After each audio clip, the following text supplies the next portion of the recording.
to turn around this country.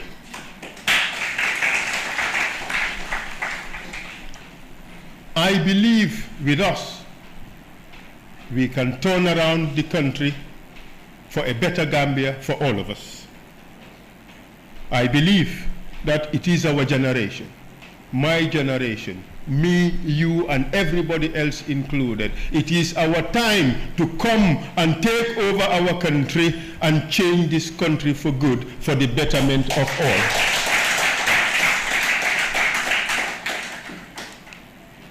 Every day I come across women selling groundnuts, parched groundnuts, or other street foods around. I come across taxi drivers, laborers, young boys whose only hope is to have a friend or cousin abroad who would help them with a visa.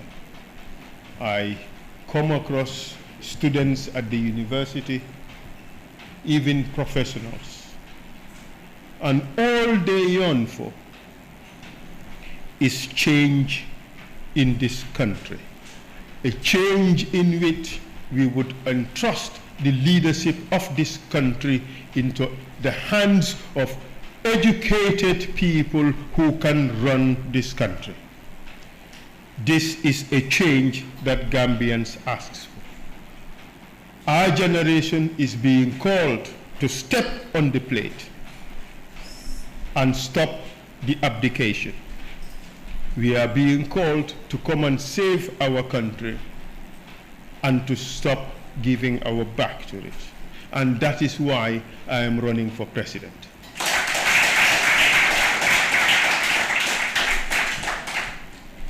I am certain that under my leadership, we can turn things around for the better.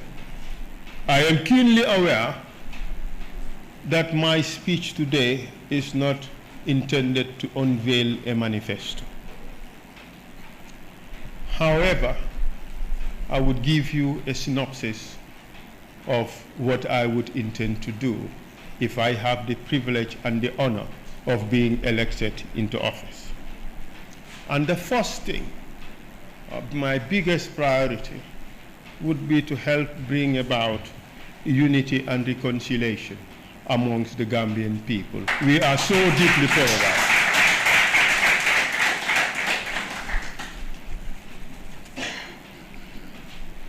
The programs I am going to talk about are not provided in any order of priority.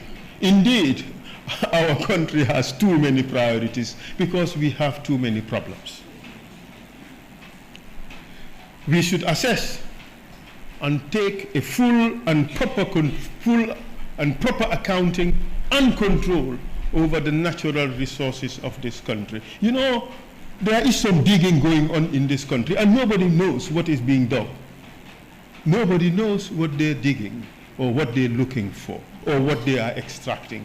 Isn't that a tragedy?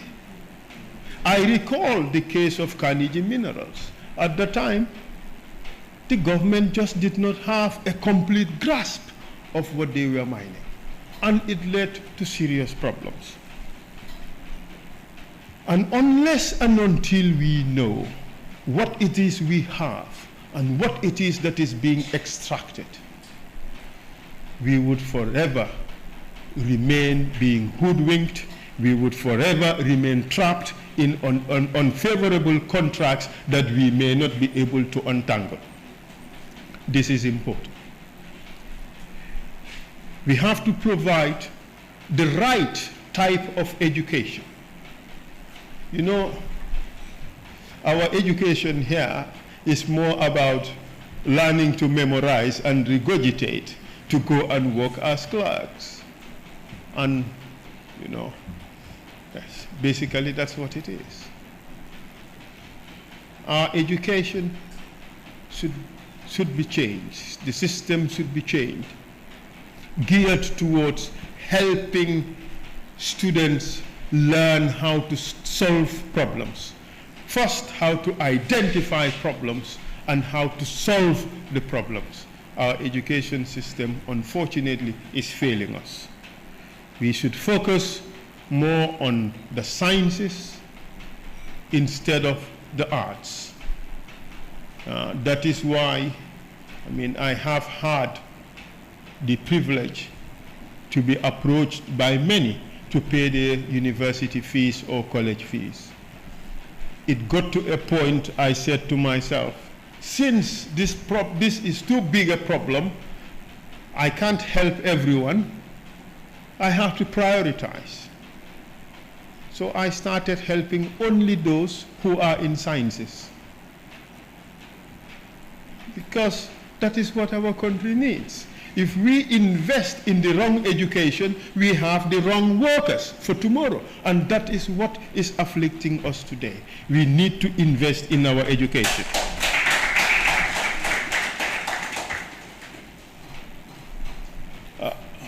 The world is now going, well, the world is firmly in the electronic era.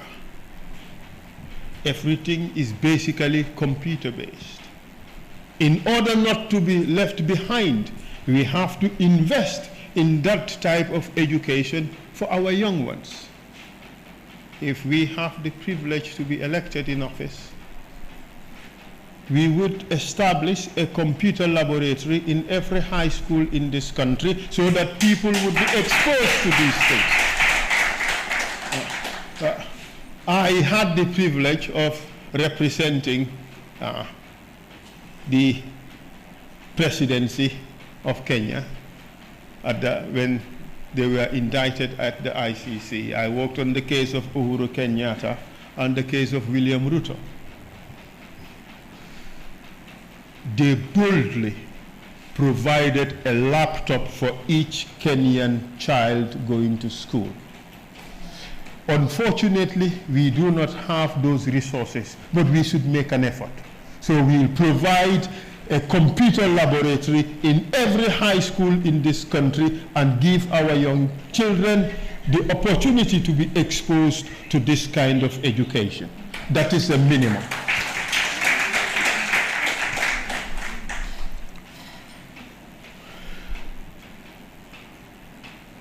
A lot of things we do in this world today is based on the internet.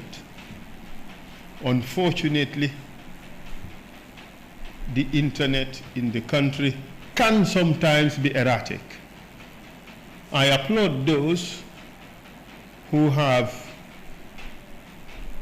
ventured into this area and have made the sacrifices to put Gambia at least on the map when it comes to the internet. But I think there is a whole lot to be done. Our internet is far from stable, so we should invest in high-speed broadband internet that would put Gambia on the map, would enable our communication with the outside world. And in fact, one of the most interesting areas of investment nowadays is to have internet parks where techies will come and work because they need a lot of high-speed internet. Investing in this area would do the Gambia a lot of good. You know, we should thank the police and the security forces in this country enormously for their service. We pay them a pittance and we expect them to do a fantastic job. And that is most unfair. And that is why sometimes you see drivers putting their hands out and you have a hand stretched to receive something. Some call it a bribe, others call it nehal. Some call it, well, one of the basic daily expenses when you travel on our roads. It is most unfair that we put them in this situation. They deserve to have increased salaries, not just them, but across the board. We should base it on a minimum wage calculated on the cost of the bread basket of this country, so that every Gambian who has a job can have a decent living and can keep and maintain his or her dignity.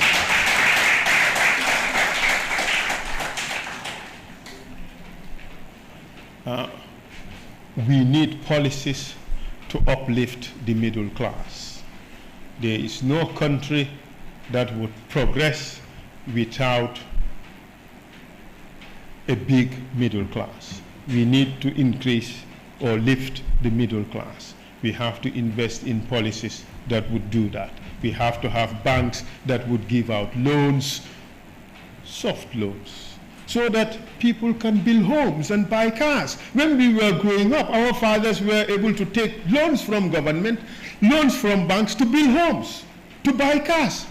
Is that possible nowadays? In fact, the Gambia is one of those countries where if you want to go bankrupt, take a bank loan, because the interests are so high.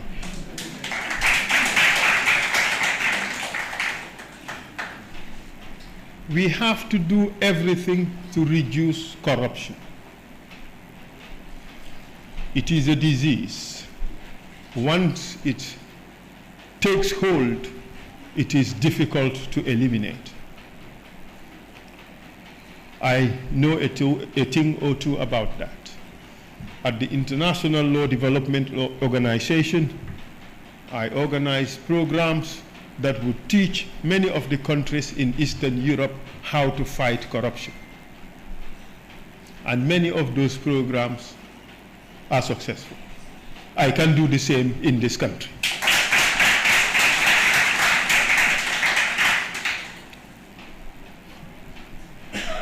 You see, nowadays, if you have a flight and you need to go to the airport, you have to leave 4 hours ahead of time, because there are no roads. There is traffic jam everywhere. I think it is a no-brainer.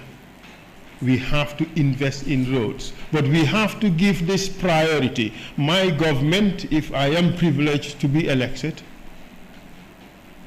would take this very seriously and would open an office at the office of the president to be dealing specifically with the building of roads and creation of infrastructure for this country.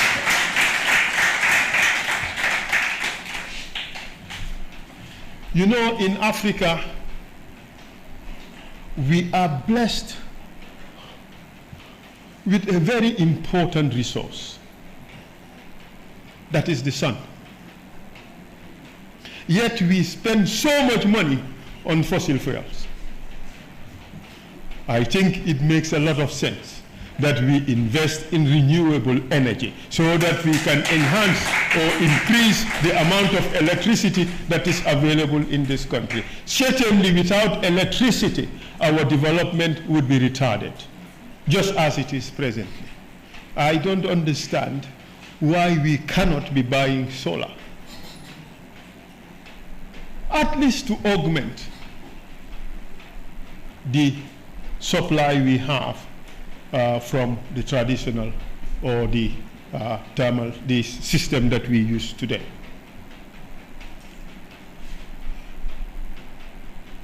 I learned that in Sierra Leone nowadays, they're doing some public-private partnership to provide solar panels and lights for villages. It has also started here. A friend of mine, Fode Singate, is doing a beautiful job at it. Why can't we put this at government level or at local government level and take electricity all over the country?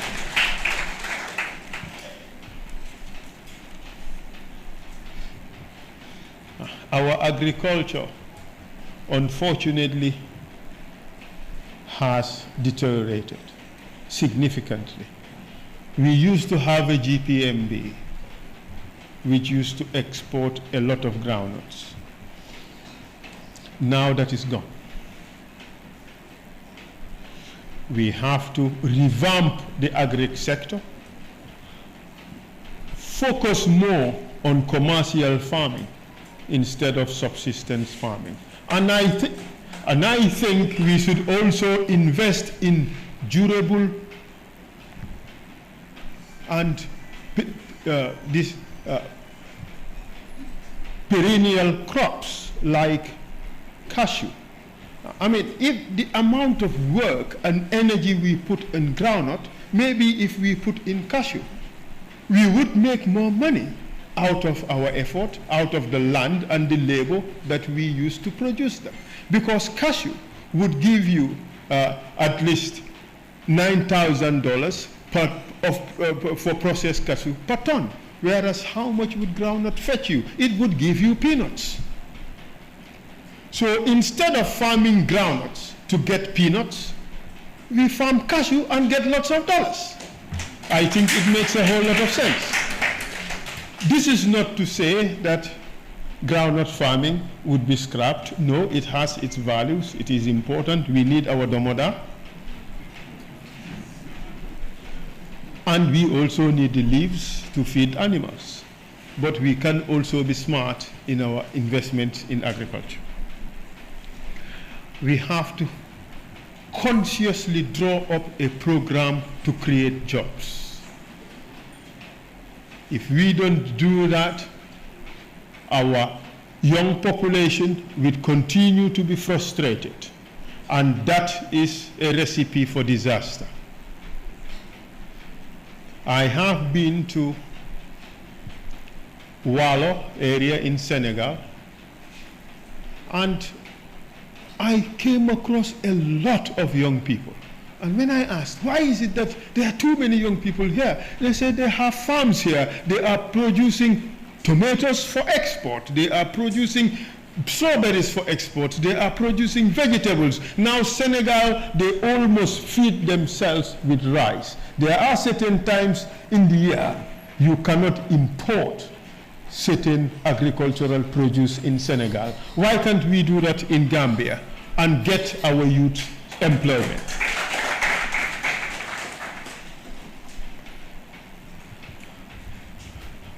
You know, in every country, the most complex law is the tax law. Our tax law is not any better. But there are lots of leakages in the taxation system of this country, and there are lots of losses. We have to revamp the tax code and invest in implementation and enforcement. That way, the country would be able to collect more taxes and invest it in things that matter to the Gambian people.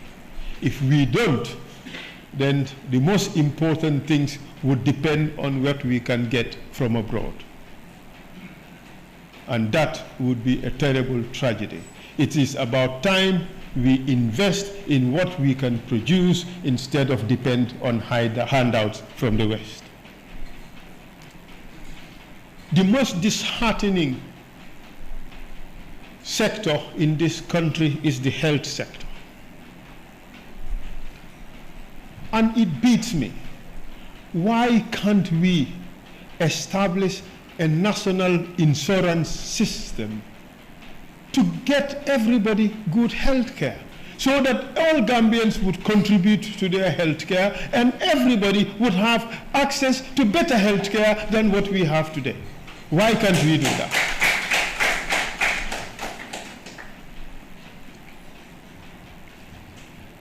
There is one important demography in this country that we constantly forget when we talk about policies, and that is the diaspora. This is a very important section or segment of our society. They pay the school fees, they give the monthly fish money, and they help sustain a lot of families. they have to be taken into consideration. If I am privileged to be elected, I would establish a Department of Diaspora Affairs at the President's office.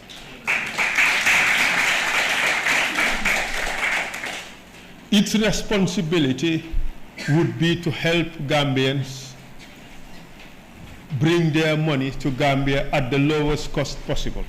Is to help Gambians abroad to build homes in Gambia instead of depend on traditional methods, which leads to a lot of leakages. Senegal, they have the Banque de l'Habitat. It helps Senegalese abroad. They put in their money, they come to Senegal, they find houses that are built for them. Why can't we do that for our Gambian brothers and sisters who live abroad? The biggest challenge for them is to organize investments in this country. Why can't we have an office that could help them while they are even abroad, help organize their paperwork and help get them the tax incentives that they deserve? Why can't we do that? If we are elected into office, we would create that office and we would provide them with all the facilities to enable them enhance or increase their interaction with this country, strengthen their ties with this country, and make sure their investments in this country would be secure.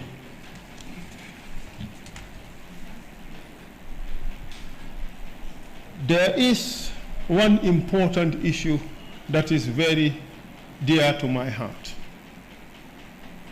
For 22 years, from 1994 to 2017, Gambians suffered. There are too many victims. I would make it a crusade to ensure justice for the victims. I know it will come with a price, but justice would be done. I will not lead a government that will sweep it under the carpet. I will not be a government that would play political comedy with the lives of the victims. That would not happen in an administration that I lead. I would ensure that all victims would get the reparation that they need and the recognition that they deserve. In the coming months, politicians would be straddling around the country, promising similar policies that I have just outlined. However, we have to be very careful. One must always ask questions. How would this particular candidate deliver on the promises she or he has made? What is her or his experience or qualification? What is her or his claim to these promises that are being made? I am certain that the Gambian people will now reject the politics of Badinya fasa and the politics of mbokanise.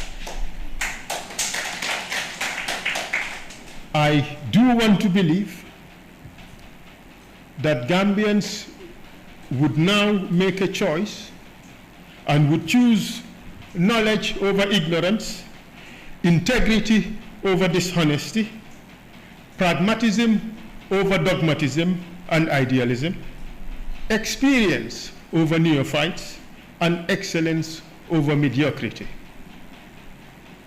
Fellow Gambians, I am convinced that with these basic tests, you will find that I am the best candidate to lead this country.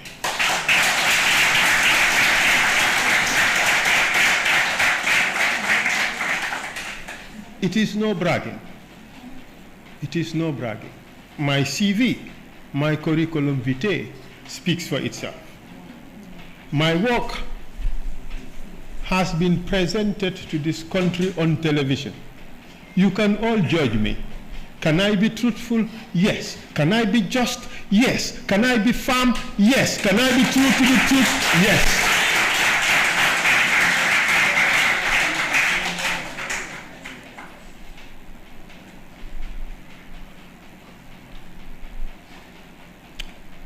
I do not intend to diminish the qualities or capabilities of any of my fellow contenders.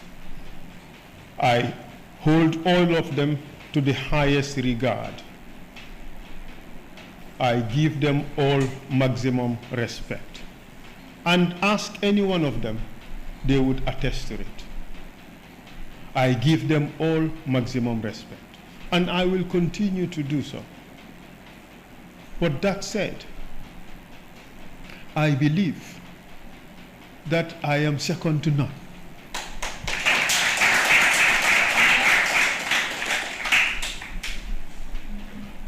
I have a track record of success in everything that I do.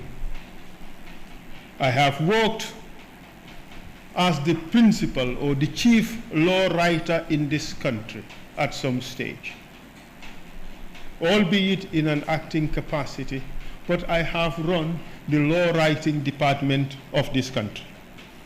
And as a very junior lawyer, administrator of justice, I have worked pretty much in all departments except the Registrar General's department at the same time. I have had my fair share of cases, both criminal and civil, ran a commission of inquiry, represented the Attorney Generals in more than 4 organizations, and at the same time run the drafting department. And I have never complained.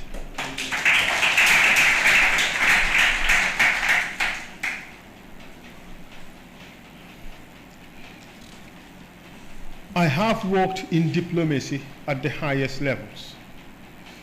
I can say that I am one of the few Gambians who worked at the United Nations Security Council and the only who can boast of having written several United Nations Security Council resolutions, some of which were adopted unanimously.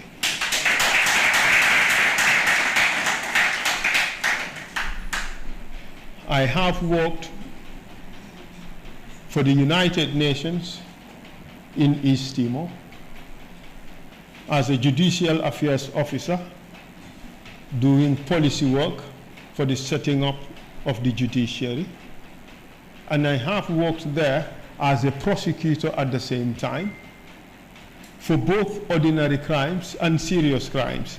In fact, I am the only person there who worked in 3 offices all at the same time. And at age 33, I became Deputy General Prosecutor for the United Nations Serious Crimes Unit in East Timor.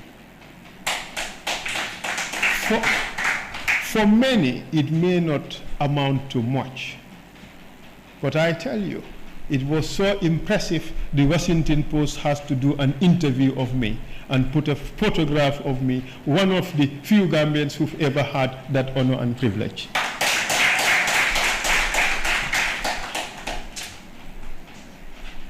In East Timor, I led the prosecution office with 145 United Nations staff. I think that is good training for administration. I joined the International Development Law Organization, having been headhunted by that organization. And I led their large projects unit, responsibility for governance and justice sector reform around the world, which took me to Afghanistan, Sri Lanka, Indonesia, and Liberia, including the experience of negotiating with the Taliban to establish training programs for Afghanistan judges and prosecutors.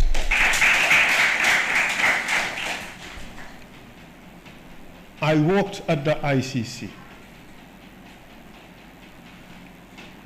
I was given responsibility for leading the investigation of the biggest case at the ICC. And I was given the privilege of serving as lead prosecuting counsel, senior trial lawyer, where I led the prosecution of the biggest case before the ICC. For the first time, a sitting head of state is indicted for the crime of genocide.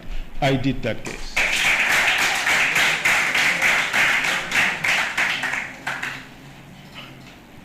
I think I have worked in 3 international organizations. I wasn't very pedestrian, but it's not so easy to come across a person who worked in 3 international organizations, 3 different international organizations, and a person who worked on the case of 4 presidents.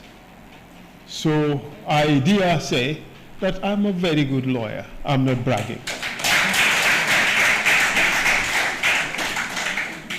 And I am sure you would all agree with me that when I did the TRRC, I did not humiliate the country. I did my job with distinction.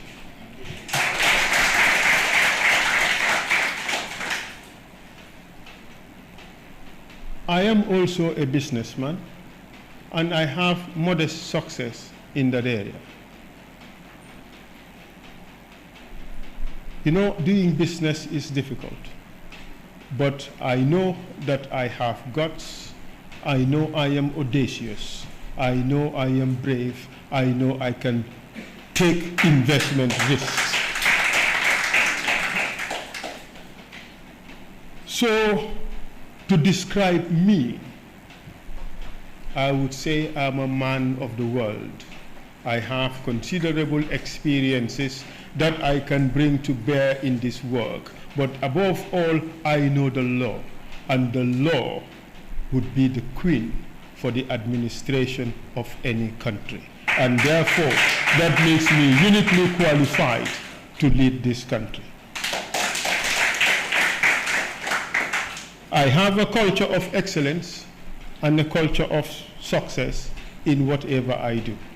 And this is what I intend to bring into the administration, with respect and humility. And on that note, I thank you all for giving me this honor and privilege. And I say, may God help us all, and may God bless this country. Thank you very much.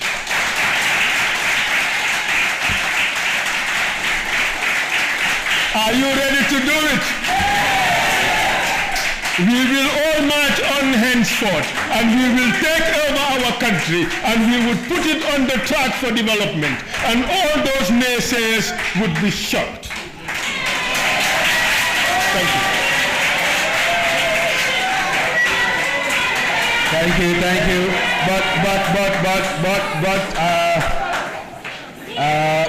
Mr. Val, we appreciate. I think you are officially a politician now, and I dare say we would want the Gambian media to have their first interaction with you, and I would like to lead that. And I will also open the floor for any reporters here from any media house. There will be microphones going around, and I will very much encourage Mandinka and Wolof as well, because this is an opportunity where everybody around the country should be able to hear and also get answers to questions. So I'm switching the lane now from moderator now to a journalist. And I'm going to lead the pack, Mr. Fall.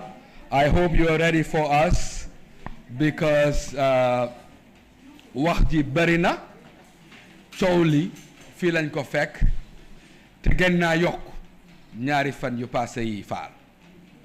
ñu naan Essa liggéey ju rafet bi nga def ba pare ci TRRC lan moo war a tax mu nar a yàq loolu ne dafa ut réew te liggéey jooju sax dafa jeexangul sax Fall luy sa tontu. fi ma tàmbalee mooy ndax liggéey bi jeex na ak ji ndax jeexagut. foo fekk liggéey rek ku ci nekk dafa am wàllaam, kii dafa boy waaram keneen béy waaram. man TRRC béy naa suma waar bem jeex ñu teg ma ñaanal ma ba pare ne ma jërëjëf gàcce ngalaama bon nag am naa fiti jóg génn ne jeexal naa suma liggéey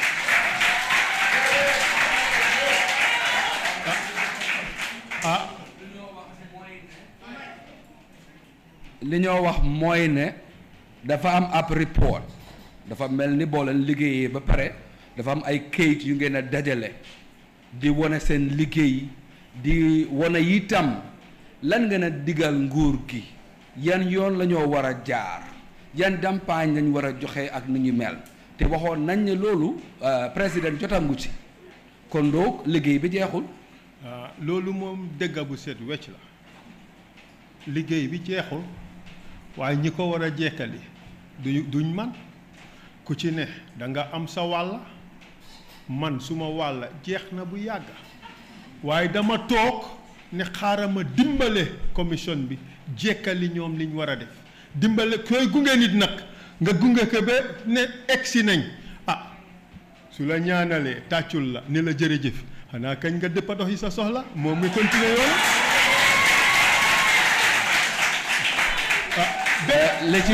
ba pare may ma jekkali xam nga ñeneen ñi dinañ bugg a nax nit ñi ne xaaral ñu tuumal Essa yàqa deram wane ne liggéey bi jeexagul dafa yàkkamti xam nga lu taxam dañoo ragal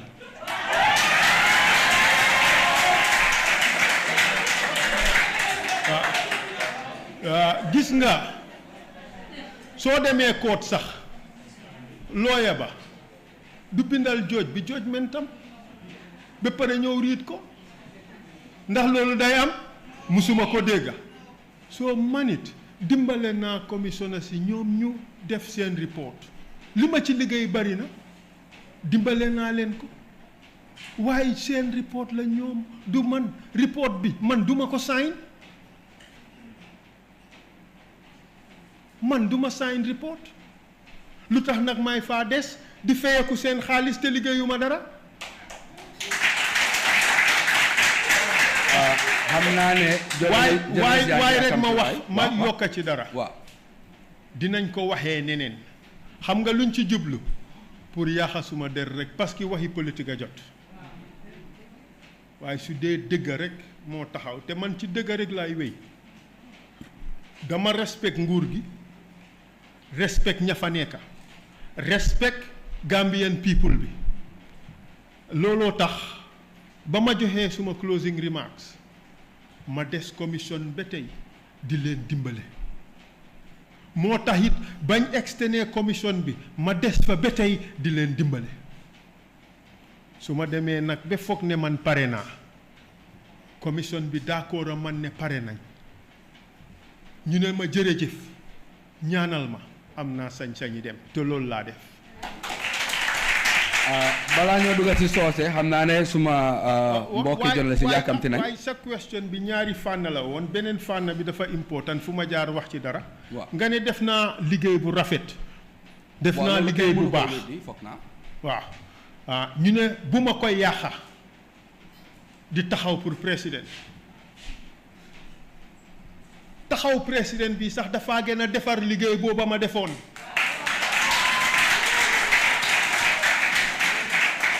xam nga man lan laa gëm méritocratie li ma gëm mooy ne liggéey bi nañ ko jox ñi mun ñi munut nañ bàyyi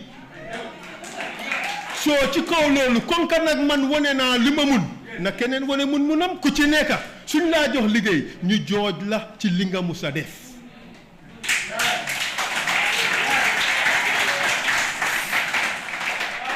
te am na lu sax loo xam ne dina génn ci loolu Gambia dey dinañ gis ne ku fi liggéey bu baax def ko mu jaar yoon def ko nit ñi yëpp kontaan nit ñi dinañ la ci teral nit ñi dinañ la ci naw te loolu dañ ko war a yéen ko soo man claimu ma ne because def naa TRRC dama war a nekk président musuma wax loolu ci àddina man dama ne man Essa Faal am naa gëm-gëmi ne mun naa nekk président am naa gëm-gëmi ne am naa xam-xam bu doy boo xam ne dina tax ma mun a nekk président xam naa ne am naa jaar-jaar yu óor yoo xam ne dina tax ma mun a nekk président xam naa ne Gambia buñ ma tànnee def ma président duñ ma génnee ci bit dëkk ci àddina si ma dem fen ma wax nit ñi ree ma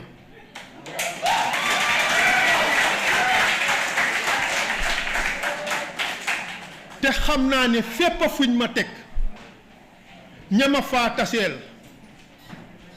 la ma leen a wax dina dugg seen noppa yi bon nag foog naa ne mérito naa ko foog naa ne yelloo naa ko foog naa ne mat naa ko parce que am naa yar gi am naa teggin gi am naa xam-xam bi am naa tempérament bi te buñ koo def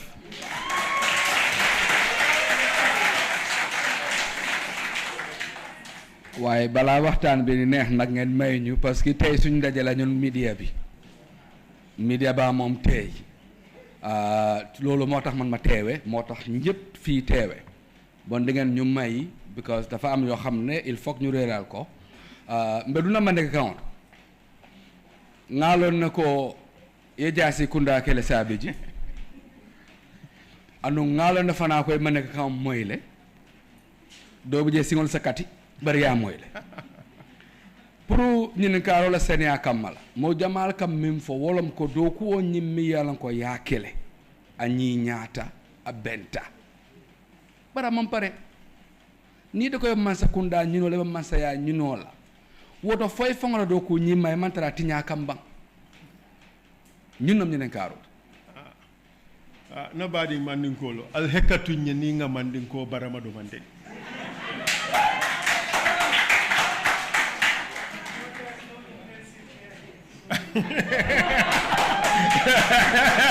Ahmad kom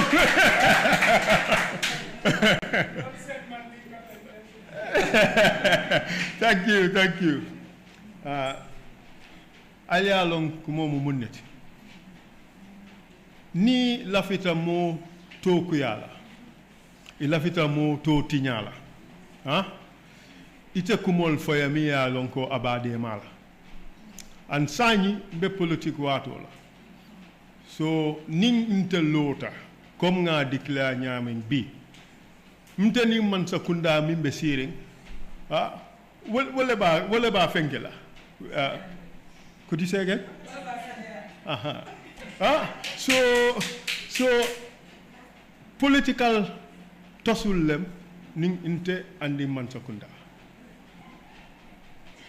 ñe respect le bake ñe guñale ñe hormale bari toña mu munneti ya mira ko man sa kunda mi ya lonko anin intebe kele la pour jumale be kala man sati ya mira ko ibem fasa la ye ku nyimma fo nado ko ka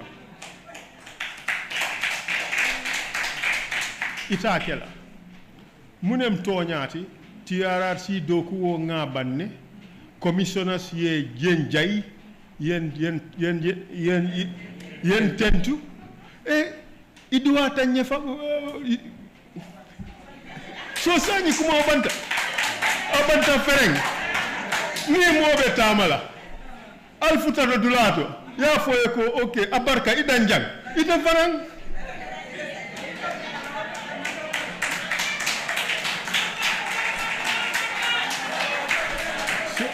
so inte nga Gambia kanule bake wala tinna bringan na closing remarks di womu note high note letinom inse doko wula no bari mam woke in sita je nga doko woke inte be messino la num office auto TRRC billahi wal kitabi inka sino la num je TRRC na staff ika taraje for 1 o'clock 2 a.m. inka laje pour que do ko woke mo jama ke woke le Gambe jambang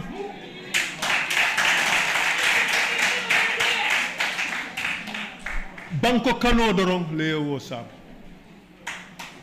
nga do ko woke nga banne idua tanye abanta fereng so sañi men kuko mbe kutento bari yalong abe nyamin obviously man takunda tenjayla katu ni yen jay wote bete yala de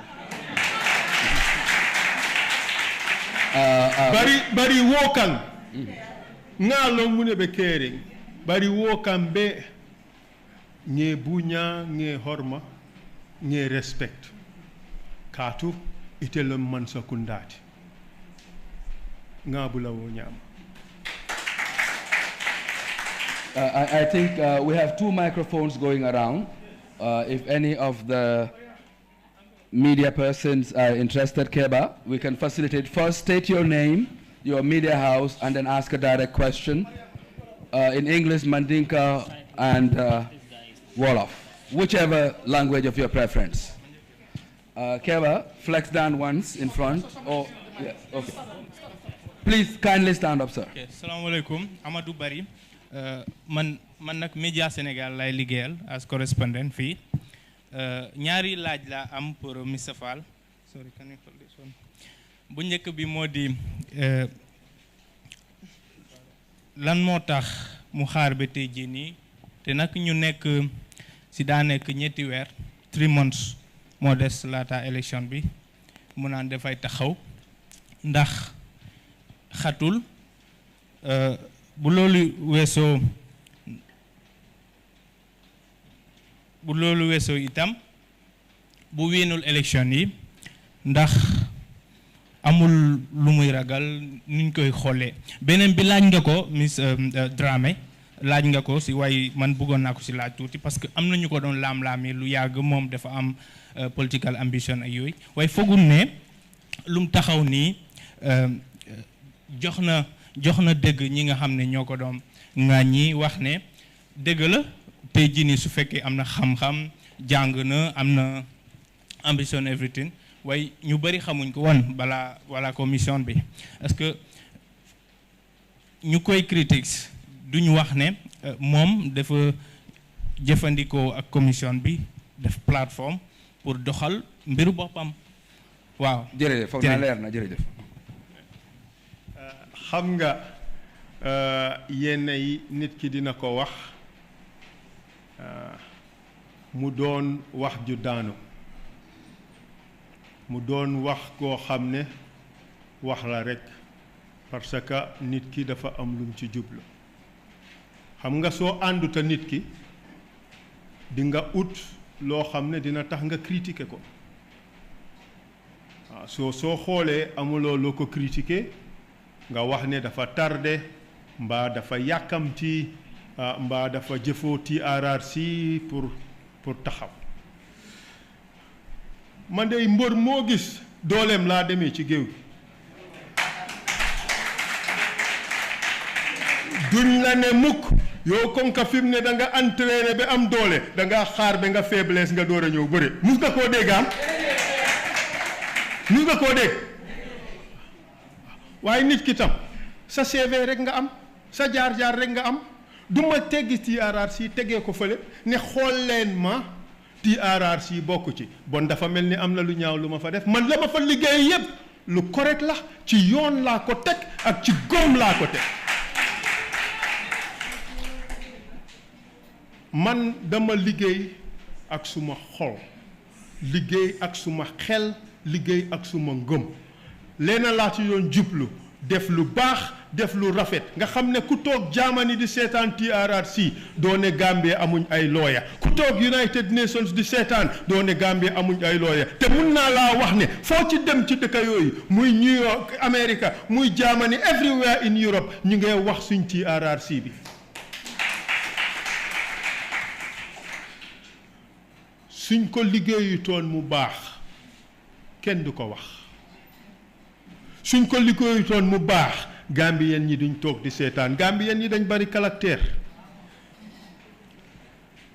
su leen ko jaralut duñ toog di ko seetaan so man góorgóorlu naa def TRRC bi mu interesting mu jar pour nit ñi di ko seetaan so ku ma ci waxut gàcce ngalaama bàyyi ma rek di ma seetaan waaye bul ko use ne dang maa wàccee du dem Gambien ñi duñ ko nangu ba pare lii lan na ci xam nga lu tax ma xaw a tardé xam nga lu tax bugg a xormal Gambien yi bugga leen a won respect bugga leen a won ne seen njëriñ mooy suma njëriñ moo tax ma toog fa xam naa ne bés bu dem suma time maa ngi koo perta lan nga teg ne moo tax ñu yokkati RRC bi ah yéen a ko wax de soo bon nag man la ma fa toog xam naa lan laa doon jànkuwanteel waaye sant yàlla alhamdulillahi rabbil alamin jeexal naa ko ci alhamdulillahi rabbil alamin kenn mënu maa arrêté ne dinaa def lii maa def nii parce que yoon moo ma ko may man sumay maam dañ dëkk juddoo ci dëkk bi liggéey ko suma maam Matar Madike Fall bàmmeelam mu nga Kañube in URR ñaata nit ñoo fi mun a wone bàmmeeli seen ki jur seen maam bariwul man mun naa ko te dafa liggéey bu set Gambia mu nekkoon one of the most renowned advisors for Musa Molo ok ma jóge fa kooku jur suma maam Essa Fall ak suma maam Madike muy magam suma maam Alaaji Ndongo Rada muy maam Alaaji Ndongo muy maamam suma maam Essa moo sampa 80% of waaf yi nekk Gambia ak bridges yi soo man kooku sax dañ ko war a tappal médaille ne ko baabi li man sax parce que su dee dëgg rek la ñoo wax ku build over 80% of bridges and wharfs in this country ah Yaya Jammeh takkal na ko médaille waaye jox ko baabi li man sax turee nañ ko koñ ok ma jógee ci kooku ki ma jur àddinaam yépp daf ko def ci jàngale jàngale na daara su leen neexee ñu ne ustaas la woon fine I'm happy to have him as ustaas waaye nekk na principal in a lot of the high schools secondary schools in this country Greater Banjul Middle School suma paako bil so jàngal hundreds of people who are successful in this country so man fii laa bokka kenn mënu ci dara. Thank you. Please make the question short, and I will also try to answer every question here. Maybe for another, the second mic is with another 30 minutes or so. Yes. I am available to answer questions. The second mic is with Maria upstairs. Second mic is there. Somebody? Yes, yes somebody. Yes. My name is Landin Sise from Kerfatu. My question is, Mr. Fall, you talk about elites running away. You said some of the elites, including yourself, left the country on what you call fankum fankum. How could you assure the people that when Mr. Fall is voted into the State House, he would not do what he called fankum fankum, like other leaders are doing? Well, the simple answer is I have no need to. I would not go to State House to be a hustler.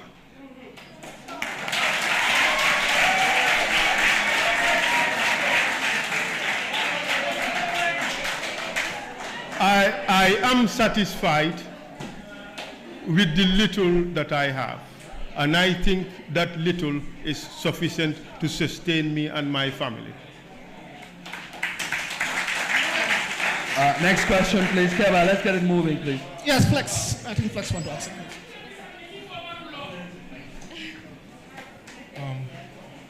Thank you very much.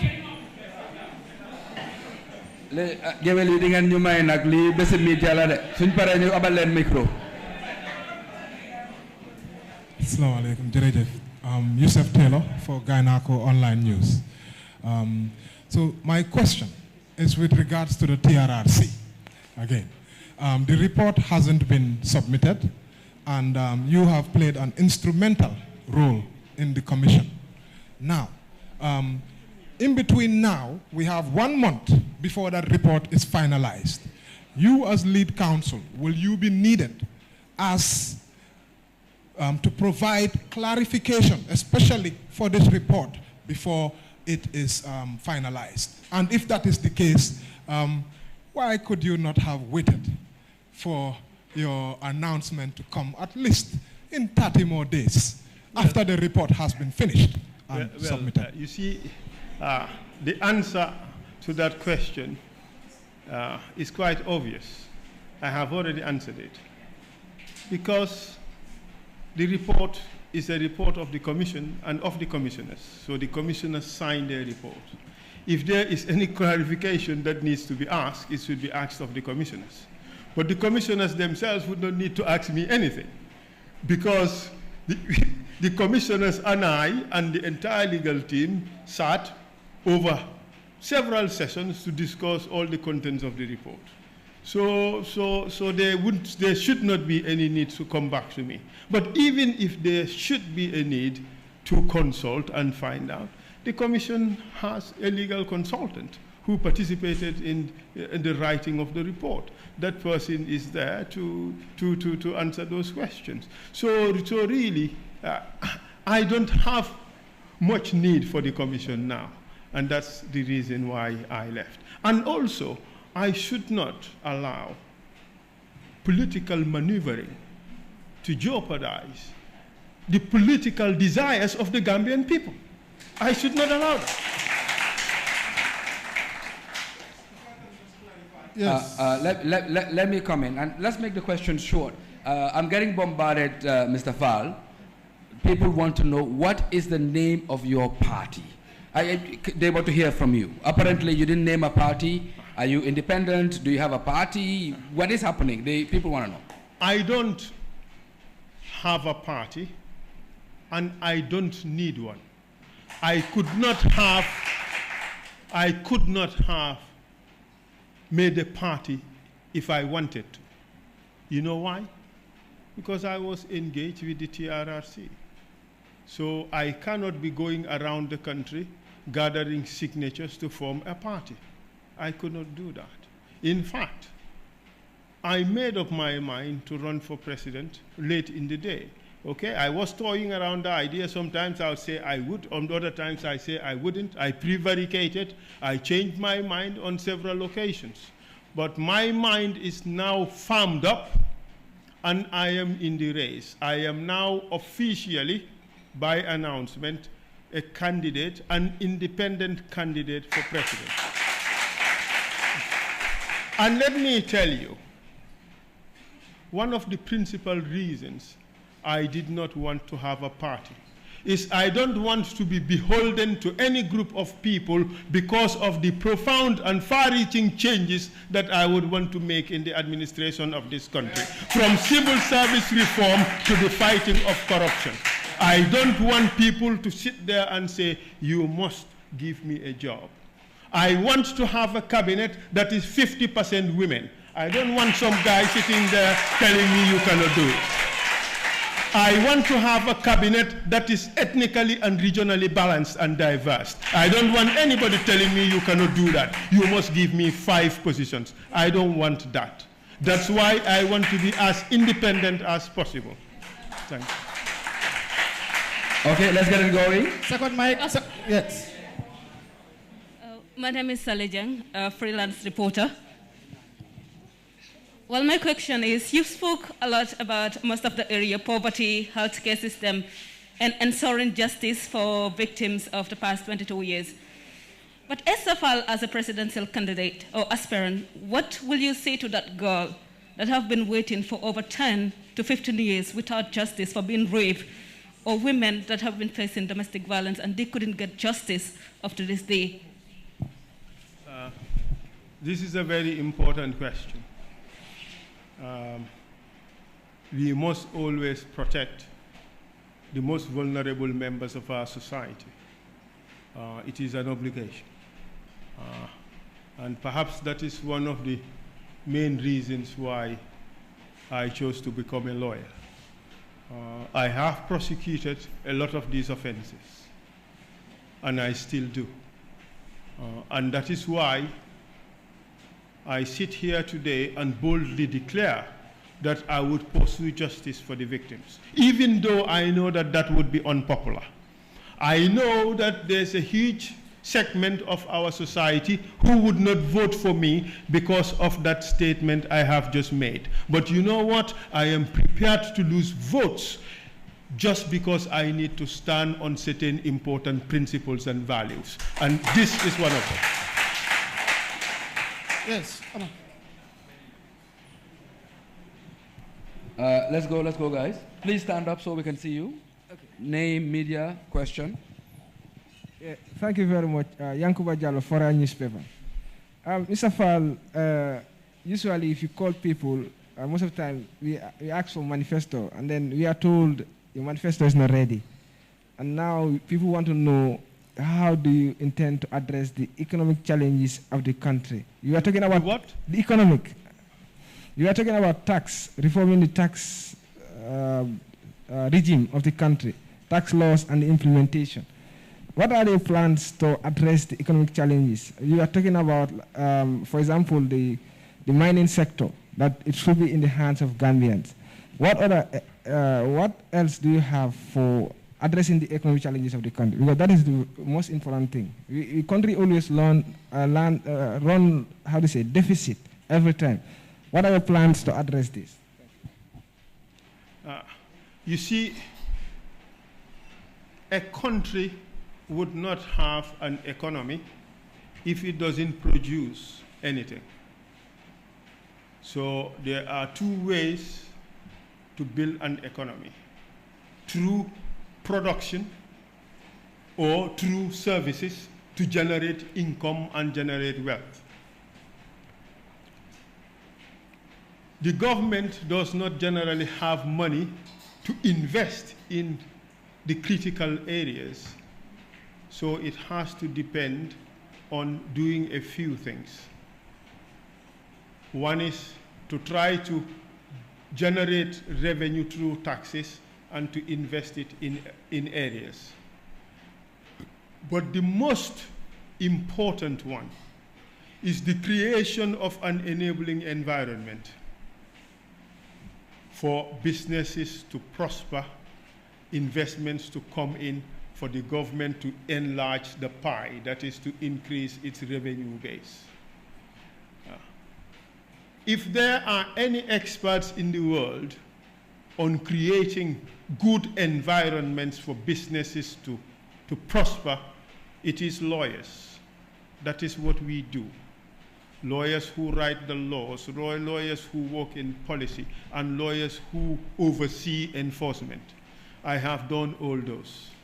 I have been the acting parliamentary counsel of this country, which is the principal law writer in this country.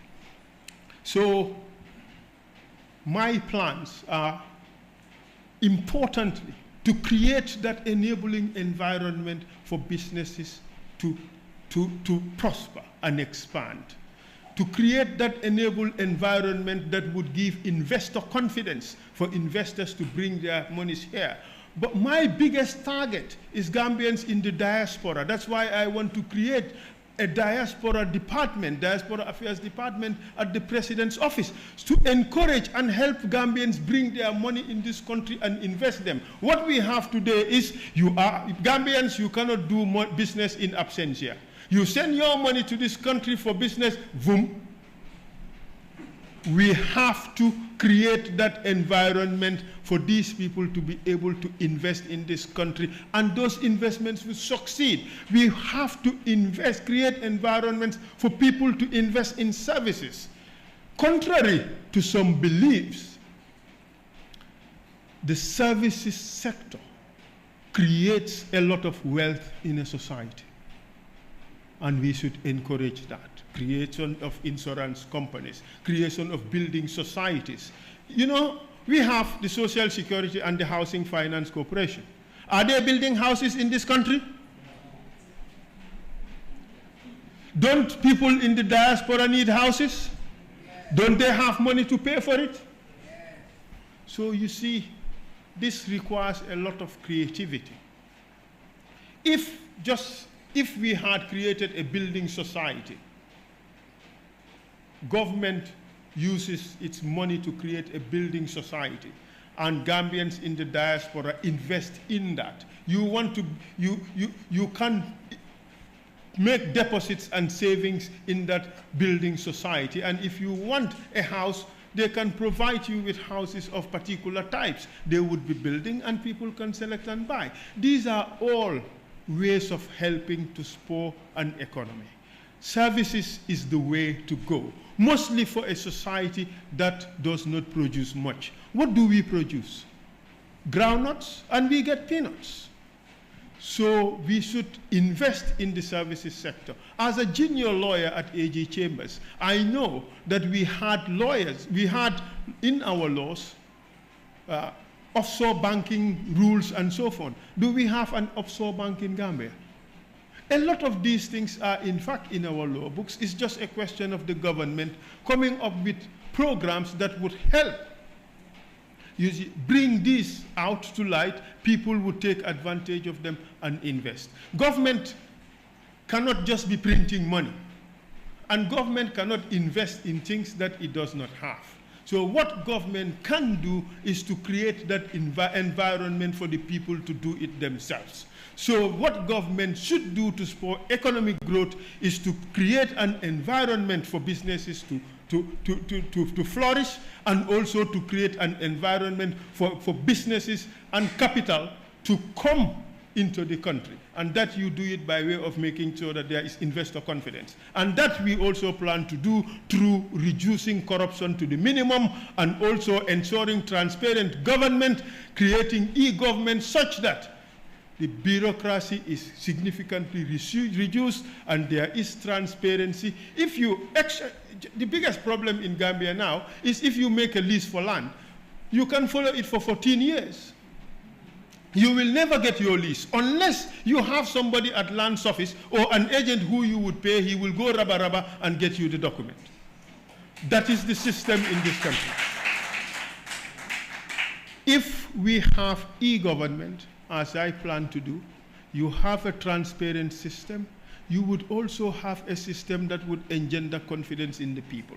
And so Gambians and foreigners alike would have the confidence to invest in this country. So the way to go is to create enabling environments for businesses that exist to do well, and investor-friendly environment for businesses outside or individuals outside to bring their money in this country. That's what you need to do. That's how you support economic growth. Let's get it going. I'll encourage Wolof and Mandinka as well, I think, especially Wolof. My name is Alimatu S. Bajinka, New Day. Mr. Fall, my question to you is, what happened to all your policies you have listed if you do not win the 4th December election? Could you say again, what happens to them? What happens to your policies if you do not win the 4th December election? Well, I hope that they would be good enough that the person who wins the 4th December elections would find them worthy to implement them. Because our concern is the welfare and interest of the Gambian people. Whether I implement them or somebody else implements them does not really matter. The important thing is to have them implemented for the benefit of the Gambian people.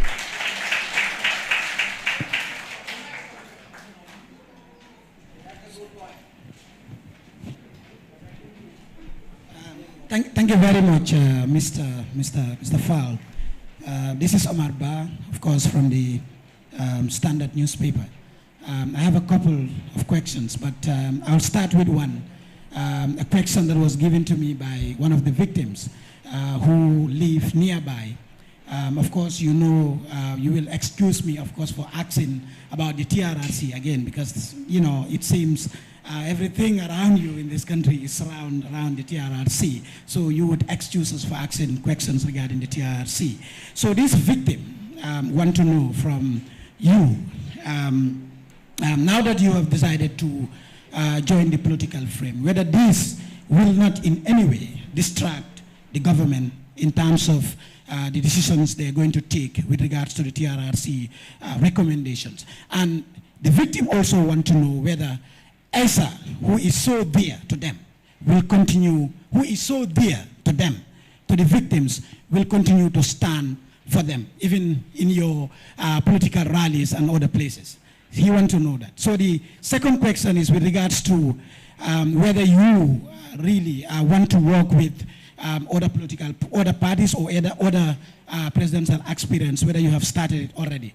And the other one is, it's been rumored that you have reached out. He's not going to remember all. Yeah, let me just, he's going to. You can keep the mic. Okay. Please respond to what so far, and he can come again. It's too many questions. Right. The question from the victim is very important for me. The situation of the victims is very dear to me. You know, having worked at the TRRC, many nights I went home crying. Yes, men do cry. It's true, we do. And the only reason is because of the suffering I have seen victims go through up to today. So their cause and their plight is very dear for me. I have taken a lot of risks fighting for the victims of this country. I could have been killed, and indeed I have received many threats. I have. But regardless, I decided to continue. And I said to myself, no one would run me away. No one would cow me away. I would stand firm and steadfast and fight for the victims. I look at them in their eyes and ask them the difficult questions. I am satisfied within my own self that I have done a good job and I have been fair to all of them. So I would never abandon the victims. That's why I say that I would continue to fight for justice for the victims. So that one, be rest assured. Whosoever that victim is, be rest assured. On the issue of the government, I think it's only the government that can answer for itself. And I want to believe, I want to think that our government would be a responsible government and would do what is right. But if it doesn't, the people can punish the government. And that is the duty of the citizens. The government has to be held accountable for its actions.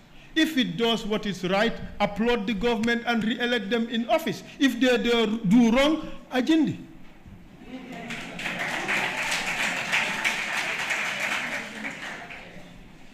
I think I have answered your two questions. You want to do a follow-up?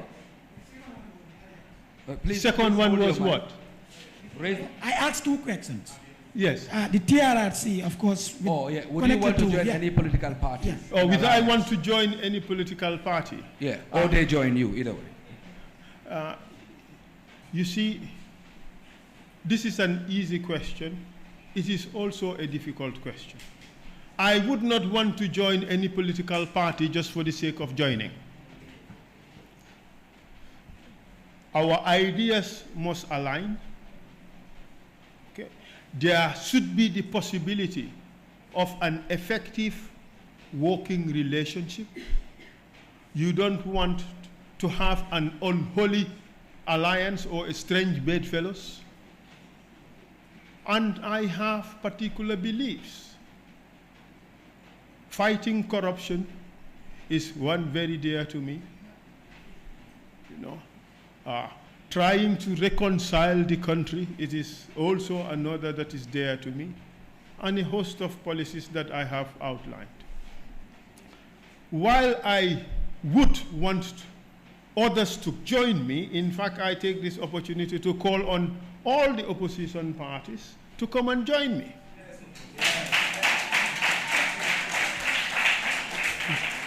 Because you know what, I do believe that we have a good opportunity to win this election. We do. And for those who don't believe it, come December 4, you will be surprised.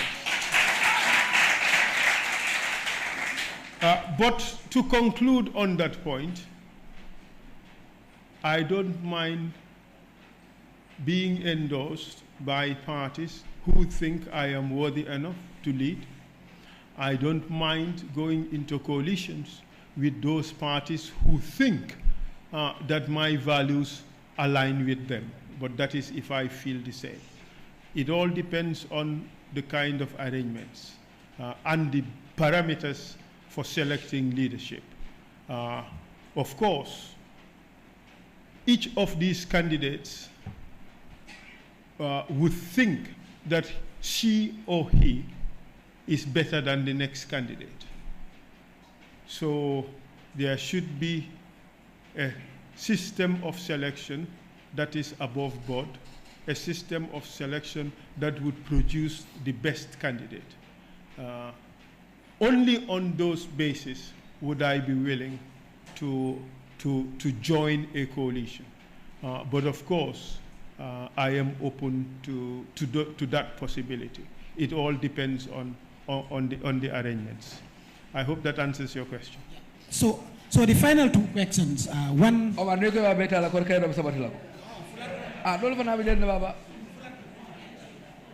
You gotta pass it on, man. So the other two. The first one is with regards to your foreign policy. You have not talked about that during your deliberations. We have our close neighbors, Senegal, who are so important to us as much as we are important to them. I want to know how do you intend to handle the relationship between Gambia and Senegal in ensuring that the benefits are on both sides. The final one is. No, the final one is. What will you tell? No, I refuse. The farmer in Koina. No, I have to ask this. What will you tell the farmer in Koina? No, let me come. You are a TV owner. My grandfather has been farming for years until he died. He has never, in fact, owned a bicycle. So I want, because they think the poor farmer in Koina feels that it's only those who feel what they feel will know their problems. You are talking about elites taking over the leadership of this country. What will you tell that concerned farmer in Koina who thinks that the elites don't care about the poor? Okay, thank you, Omar. I think it's clear. Thank you. And please give my mic back. I will not take offense. I will not take offense for that label, elite. But I certainly am no bourgeois. I am not a bourgeois at all. And also, to think that I don't care or elites don't care is a fundamental mistake. I have traveled from Banjul to Koina during Ramadan, breaking my fast with mangoes just to help that your grandfather in Koina. And I made no brag about it. I did not. And I would be happy to do it again. You know, every day I wake up, I help people. That's all I enjoy doing. From Koina to Kartong, I don't even know their names. It does not matter. So I do care. And that is why I am running for president. Otherwise, I could have stayed home and I would still have a very good life. I'm not going into this for self-aggrandizement or to hustle. All those things, those trappings of the office, I am blessed to have enjoyed them somehow. If it is fame, I don't think being president would make me more famous than I am now. In fact, more people would hate me by being president. You understand? So I am going in for this because of my love for the Gambian people. I am going in for this because of how the plight of Gambian people affect me every day. You have been at the commission, you have seen me, how certain stories have broken me down. It's the love that I have for the people. That is why. So I would not push on that point any further. My love for the Gambian people is unquestionable. And that is why I did what I did all the time. But on your other question, what was it? You've asked too many questions. This was the whole point. Huh? Relations with Senegal. The thing is, I think of all the candidates, I am the only person who has had diplomatic experience at the technical level.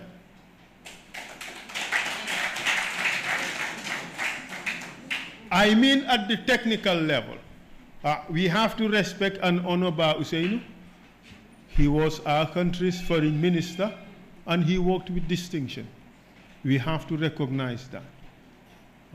You see, if you want something, you don't go about getting it by trying to bring others down or paint them in poor light. I would never do that. We have to recognize the achievements of people. Ba Hussein served this country as foreign minister with distinction. We have to recognize that. But I am saying that at the technical level, I am the only candidate who has worked as a diplomat.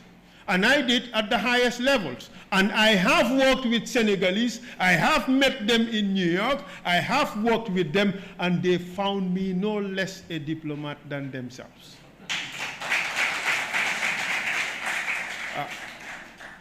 I was Councillor for Legal Affairs and coordinator of Gambia Security Council team when Mankeur Njai was also a councillor for the permanent mission of Senegal in New York. He later became Senegal's foreign minister.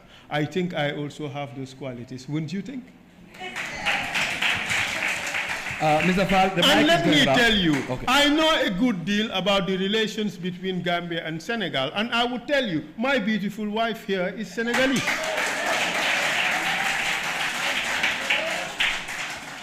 And I do business in Senegal. I guess I am one of the few brave Gambians who could venture into the Senegalese market and do relatively good.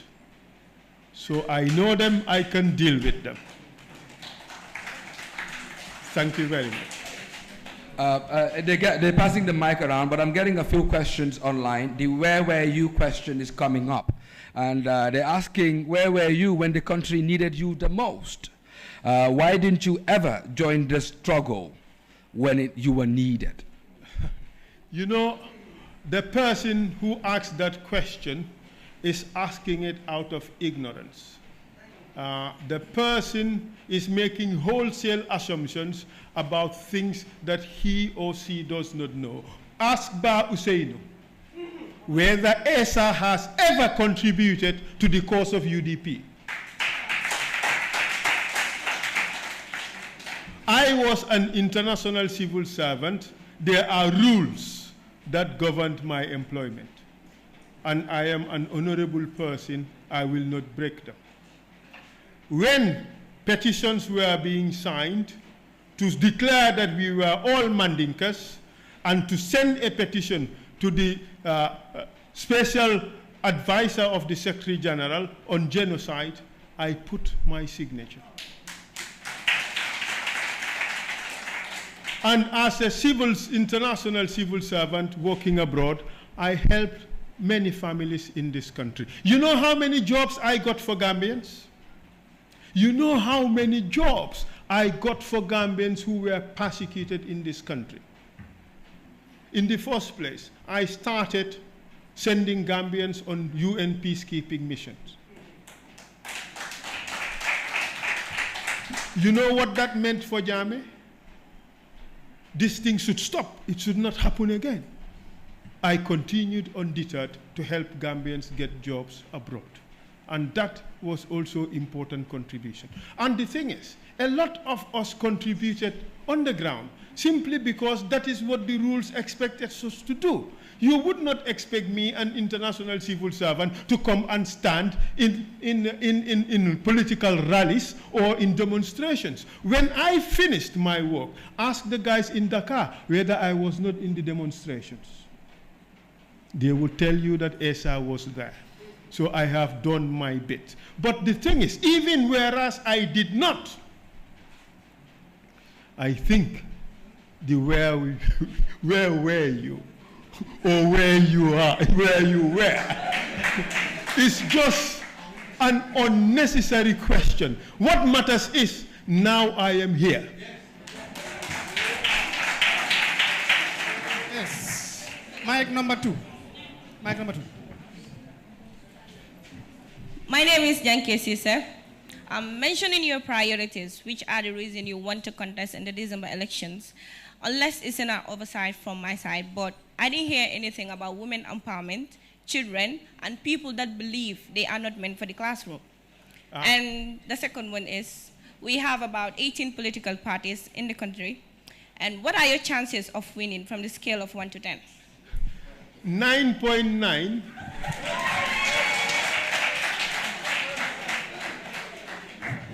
I believe that I would win. You know why? Because I believe that I have the best policies. Because I believe that I am the better candidate. And I believe that the Gambians would choose wisely.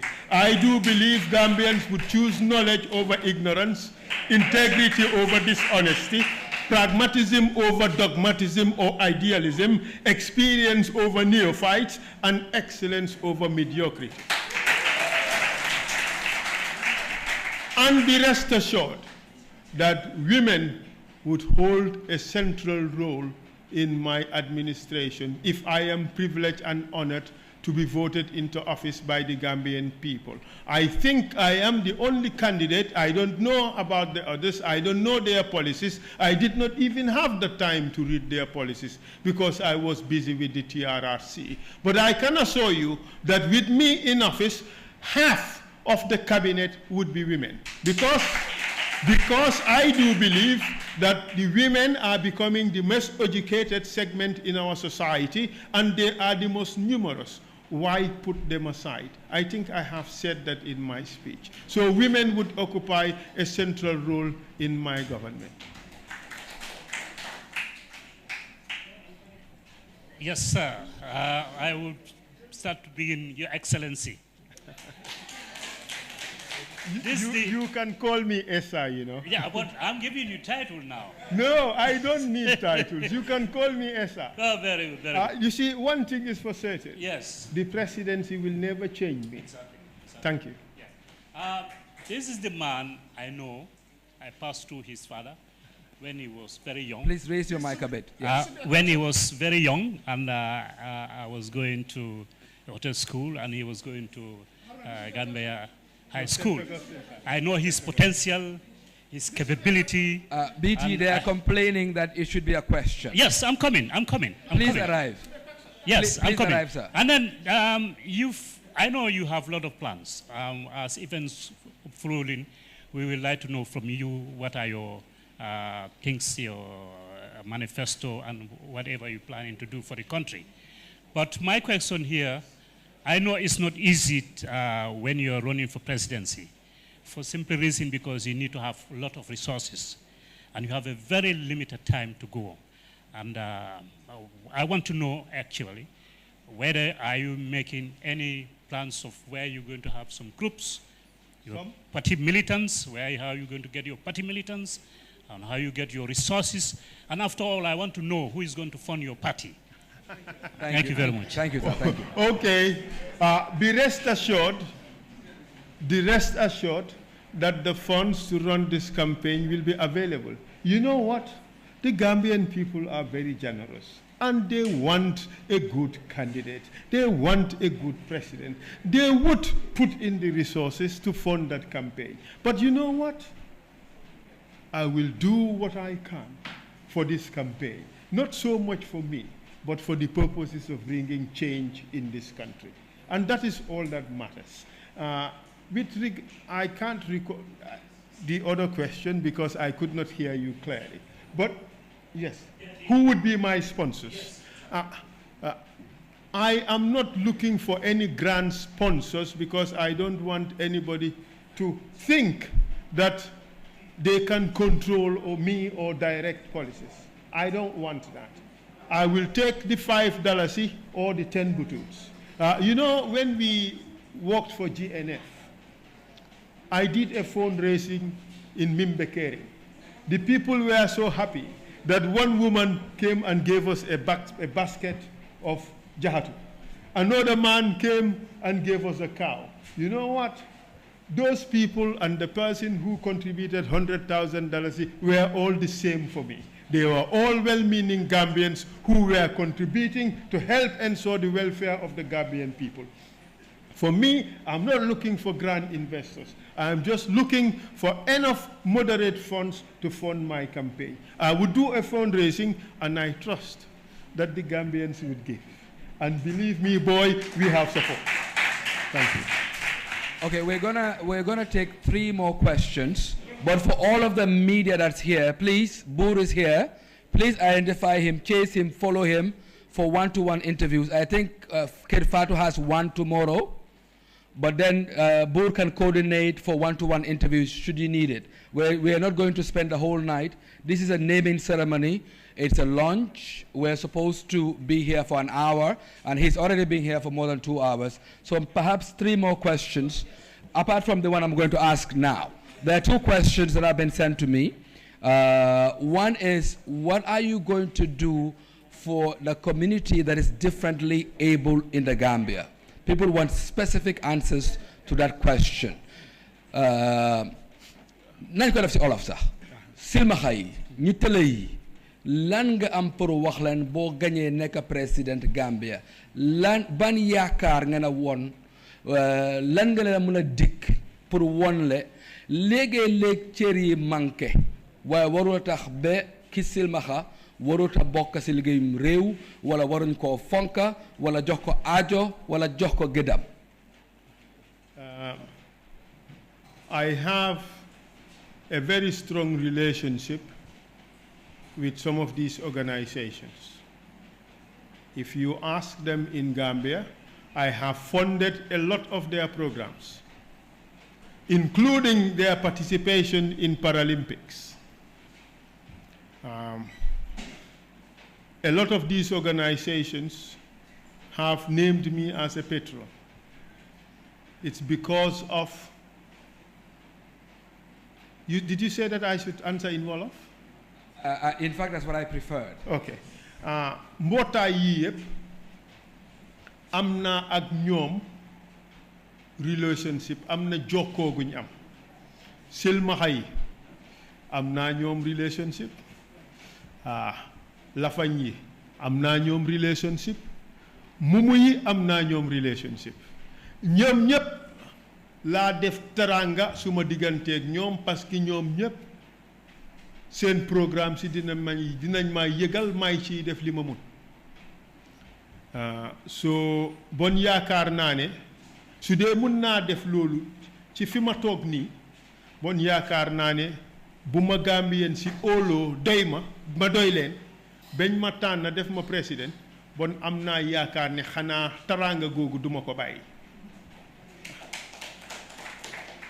an liñ leen mun a defal mooy yëg ñoom lan mooy seen mbébét ba pare ñu jéem koo saafaraal diggante boobu laa tabaxoon suma digganteeg ñoom waaw liñ war a def mooy fexe differently able people bi ñu am representation in the National Assembly. That is one. xam nga loolu amut su amee it yëguma ko xam nga su boobaa. defe naa am na benn jigéen bu selmaxa bi fa nekk. am na jigéen bu selmaxa bu fa nekk. But that is in the right direction because I have always advocated for that. teg si dolli mooy seen jànga parce que fii ku differently able rek dañ dee foog ne da nga manqué. war nañoo create programmes yoo xam ne nit ñi dinañ leen gën a understand gën leen a appreciate xam ne ñii dañ mu ne beneen boor nekkut ne dañ manqué loolu benn la ci rax ci dolli mooy dañ leen war a dëgëral niñ leen a dëgëralee mooy ñu jox leen training yoo xam ne dina leen mun a dimbale pour ñu gën a mun a dunda ni leen yàlla bindee ba pare mun a liggéey loo xam ne dina leen njëriñ loolu lañ leen war a defal leneen liñ ci mun a defal mooy tam defal leen yoo xam ne dina leen dimbale ci seen àddina buñ bari jafe-jafe comme zebra crossings ci place yoo xam ne fa la gaa yi dëkkee nga def zebra crossing ñu am facilities like proper walking sticks and so forth am facilities for guide dogs gisaguma ko ci dëkk bi. There is no reason why we cannot have guide dogs. Suñ amee an expert mu ñëw fii jàngal ay nit ñu ñëw trainer guide dogs we should be able to have guide dogs muy dimbale nit ñi xam naa fii nag dëkki jullit la ñu bari duñ bëgg a téye xaj di dox ak moom waaye loolu personal choice la so loolu it beneen approach la. Another approach mooy ñu ensure ne all public buildings def nañ fa facilities yoo xam ne dina leen dimbale xam nga loolu tam lu important la yii lañ leen mun a defal ba pare yokka seen possibilities ci àddina comme mun a am liggéey di liggéey ci nguur gi foo xam ne mun nañ faa jël selmaxa ñu jox ko liggéey yoo xam ne dinañ ko mun a def in braille su ko defee muy mun a read scripts yoo xam ne bind nañ ko yooyu lañ mun a defal gars yi man am naa ñoom special relationship boo xam ne yaakaar naa ne ñoom war nañ ñoo xam ne su ma yàlla dimbale woon Gambien yi wóolu ma tànn ma teg ma fa li ma teranga gi maa jëflanteeg ñoom dinaa ko continuer jëflanteeg ñoom parce que sax day du wut suma warugal pour man may fond seen yenn programme yi nguur gaa ko waroon a def waaye fu nguur gi amut ah bon doomi réew mi rek jéem a jóg takka seen digga jéem leen a dimbale loolu maa ngi koy def jërëjëf. ma yokk si rek Keba xam naa yaa ngi am ñetti nit ñu pare waaye fan yële dama dajeeg benn silmaxa bu magistrate His Lordship Mohamed Kouroubali lu ma yéeme man silmaxa luma mu nekk magistrate boo xam ne mu ngay def àtte fii si Bruce Court kon nag loolu firnde la ne am na ñoo xam ne buñ amee jàppale gi war nañoo bokk si liggéey réew mi pour ras dolli rek ci loolu ne am na solo laajte boobu. Keba please. Mic number 2. Yes. Can I go? Yeah. Okay, thank you so much. My name is Omar Faye. I'm a freelance reporter with the Chronicle. This question, you have said you don't feel the need to register a party and time didn't permit you due to your unfinished work during the TRRC. I want to know, does Isafal have an established cabinet in waiting, provided that the election turns in your favor? And the second question is, you have spoken extensively about corruption, stating it's one of the most, drilling or taking our country backwards. Why do you think there is high level of corruption, and how is your government in waiting going to address issues of corruption if it happened under your administration? Thank you. Very, very good question. Yes. Forming the government is very easy. I know I have people who are willing to serve, and I am also talking to other people who I hope would be willing to serve. You know, I want to bring a government that is based on merit. You only serve because you deserve to serve. You only serve because you are better than all those who are available. You only serve because you are one of the best and brightest this country has to offer. That is my plan. Such people are not so easily available, but I am certain that when the call of duty comes, they would come to serve.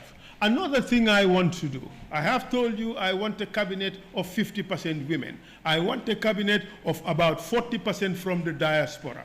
And I want all of them to be top professionals in their respective areas. So be rest assured that if we are lucky to be voted into office by the Gambian people, that trust and confidence they have on us would never be betrayed. On corruption, yes, it is a big problem in this country. One of the biggest problems for corruption, you know, corruption, it can be cultural, attitudinal, but also it could be circumstantial. The biggest problem we face here is the salaries are very low. The salaries are very poor. And therefore people, well, so amut dépasse, sëñ bi, nga gis ku la ne dara ngi nii, nga xalaat ne kër day ñaari fan joxewuloo fa dara. Soxna si door na di ras xale yaa ngi jooy soo moytuwul mu def dara soo suñ gaa yi korop lu ci ëppa ñoo leen korop loo so moo tax may advocate ne there should be a minimum wage calculated on the basis of the bread basket cost for the average family in this country nga xam ne booy liggéey ñuy laa fay dinañ la fay loo xam ne di nga mun a amee sa njaboot di nga mun a garder sa dignity ba pare sàmm sa ngor waaye fay la loo xam ne dafa tax nga am yaakaar ba pare toon nekka ñaankat mbaa kuy jël dara si ron yal na ñu ci yàlla musal yal na fi em yal na jeex léegi. Second to last question. Okay, good evening. Good evening, Please everyone. let me talk. If I don't talk, I won't be able to rest. Good evening, everyone. I am Samba Bob of Paradise TV. Mr. Fall, we will want to ask, what is your plan about the valuation of the Dalasi as it was before during the time of Jawara? And secondly, we will also want to ask about the transformation of the transport or the public transport sector. What is your investment in the public transport sector? And the reduction of the loss of life in the traffic. And thirdly, we will want to ask about the decentralizing of government offices in other remote countries or other remote places in the country. Okay, I'll take that last one first. In 1995, I worked on writing the governance framework of this country. I was a member of the governance task force, and we wrote the governance framework for this country. I also wrote the legal aspects of the decentralization plan in 1995. You see, the biggest problem is resistance on the part of local government authorities. Yes, they all want decentralization, but decentralization must come with accountability. You put in mechanisms in order to avoid corruption and theft, they resist. So, and that is why government is usually very jealous in decentralizing power to local government authorities. But I think it is important that we decentralize. It is important that people at the local level would take responsibility for their lives and their own governance. I agree with you, absolutely, that should happen, but it should happen in a very organized manner, and we must ensure that there is accountability and adequate safeguards to ensure that the local people are not at the mercy of local government officers. The other question you asked is about devaluation, revaluation of dalasi. Well, you see, it is disheartening that you will take 50 of our dalasi to get $1 US. It is disheartening. But also we must realize that this is a function of economic factors. And we should work to enhance the value of our exports, and that would help to have a positive effect on the value of our currency. I am not an expert in economics.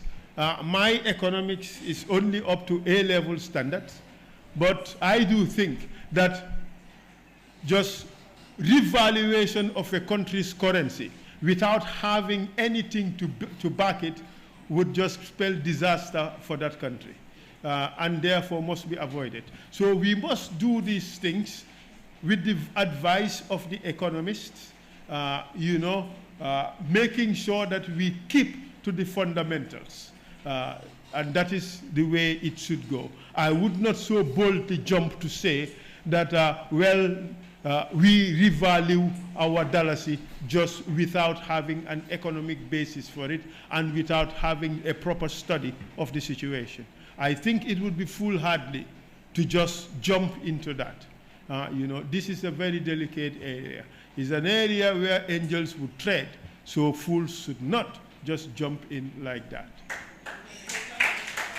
Final question, please. Okay, good evening, Fal. It was too pregnant, your question, that was why. So let's get the last question, please. Public transport. Public transport. I think I know a thing or two about that. I had invested in public transport. At one point, I had about 21 or 23 minivans. I thought, I can do it the way they do it in Kenya. One person would have 100 matatus. You would find a woman there who has 200 matatus, and the business is going on well. Well, Gambia is a different environment. Public transport is very difficult to run and manage. It's just like our NAWEC or our GUC. We're still struggling to solve those two conundrums. But I think it is doable.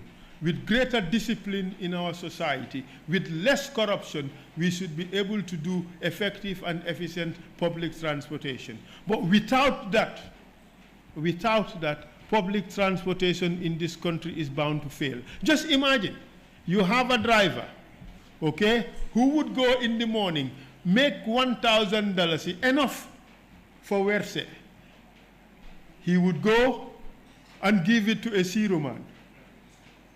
Okay? And he would go take care of other business. The zero man would take half of the takings and he would give it to the apparente, and the apparente would go and do the last dash. And then at the end of the day, having enjoyed all the money that has been worked, they gathered a little bit and give to the owner of the vehicle. Or they even complained that they had a breakdown. That cannot help public transportation in this country. You understand? The problems are too big. They are too big. We cannot solve that problem without training for drivers and these zero men and apprentices. We cannot solve that problem without greater discipline amongst them. We cannot solve that problem without greater regulation. In Kenya, regulation did help. But above all, we cannot solve that problem if we do not eliminate or reduce corruption significantly in this country. So, Mr. Drame, final question. It's here, please. One final. Please. Choose the person. One final. We gotta go. Sir, please. I will not leave this place. Last question. No. Please. Ladies first, please. Mr. Fal. Did you hear that? He said this is child's play. You've done long hearings before. But let's do last question, please. Okay. Good evening, Mr. Fal. I am Fatma Keita from MDI. Mr. Fal, I have no doubt in your competence, and I know very well that when you are giving the vote, you can perfectly handle this country. But then, it is said that you, as a businessman or a boss or a leader, you cannot stay at home and want to handle the organization. You cannot, and to be for an organization to achieve its goals, you must be a leader, not a boss. And then you have perfectly shown that you are a leader. But then how were you able to handle it? With all the traumas in TRRC and your life especially, you have your own life to live. How were you able to handle it? Emotionally, physically, and I hope you give very much of this. You see, I had good training and good experience. Lo nekut talibem do mulaneka serinyam. You see, I had a wealth of experience before coming to the TRRC. You see, in East Timor, I was acting Deputy General Prosecutor and then Chief of Prosecution. I had 145 UN staff, okay? These people are from different countries, from diverse backgrounds. I think during my time, only 8 of them were black. So you know what that meant. To manage all these people was a challenge. I did it exceptionally well. And to have been selected for that role at my age and the experience I had spoke volumes. So I had a wealth of experience in that regard.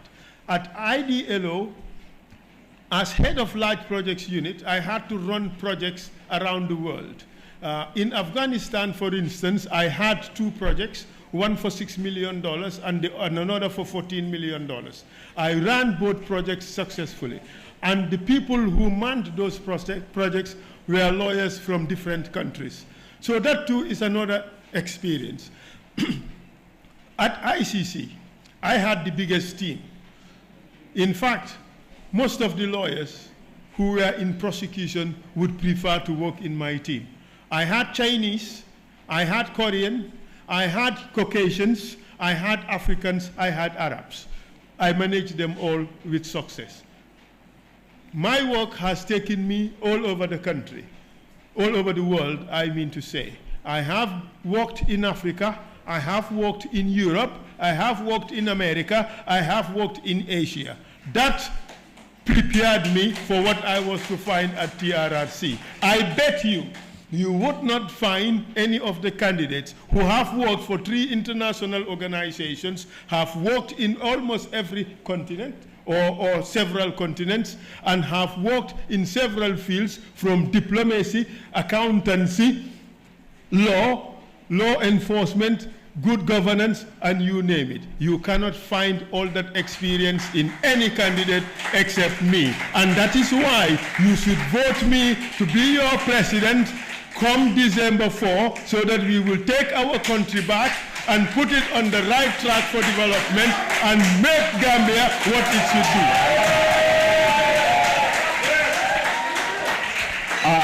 Thank you very much. I would like you to make closing remarks in Wolof. Geweli tam dañu am gëdda ñu jox leen seen wàll. Closing remarks, but I would rather it's in Wolof, 5 minutes or less, please. Thank you.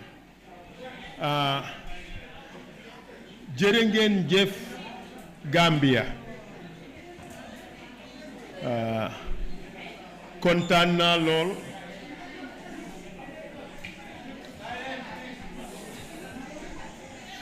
Kontaan naa lool ne am naa opportunity bi pour ñëwaat liggéeyaat suma réew. Gambia yëpp gis nañ suma liggéey te Gambia yëpp day xam nañ ndax mun naa suma liggéeyam déet képp ku fi taxaw nit ñi gis nañ li nga fi def ku ci nekk nañ la joojee ci sa record ñun dey su dee dañ bugg a dem kanam waruñoo joojee suñ boppa ak local standards de su dee dañ bugg a dem ci kaw mel ni yeneen dëkk yi niñ mel dañ war a door nag di indi standards yooyu fii su ko defee ku ci nekk kuy sàkku dara ñu joojee la standards yooyu parce que man leen laa gëm bu la nit ne dinaa la jëlee fii ci suuf yóbbu la fale ca kaw laaj ko ndax yow day jóobu nga fa sa boppa parce que ku mun a jëleewut boppam ci suuf yóbbu ko ca kaw bu la ne dinaa la fa yóbbu daf laa nax baading mandinkoolu election siita kotenke de inte dey mu Gambia dingolati ni mot natan ya si man sotoje katu ibe mine jeleje ibe mandinkol taralaje ibe suruwal taralaje ni natan ya ibe fulo fanan taralaje mbe ala danila ni natati ni mo nataje kotenke aye si koten taraje katu nte ngam fanje comme Gambian dingoti dorong si ko mantara ntol ya ni natan ya ding folo mimben ya amanke suruwati momi ya lonko nka kilin kotoma mandin kolem ala suruwa fango aman sene ya bake yeah. So mune lebe caring sanye ka mansa ka election o fay ka mansa tombo be mewol mo be danila ye candidatul be George ke nyininka ila baluwo kono ye doku sifa munele ke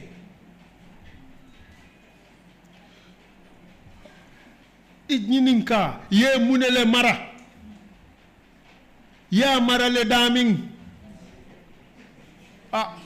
ya bondi muntolo to ya samba munto intenga lonko ni allié wo question tol nyininka December 4 mbe election o gagnala ala baraka so mbe Gambian be danila thank you mbe Gambian be danila alsem fasa katu ngalonko kukuli nebeje ngal fo munela me wole kela fo mo koteng mam fen lonje ala barka thank you so much thank you ala baraka jërëjëf thank you ana gaweli yena moome léegi ñun pare nañ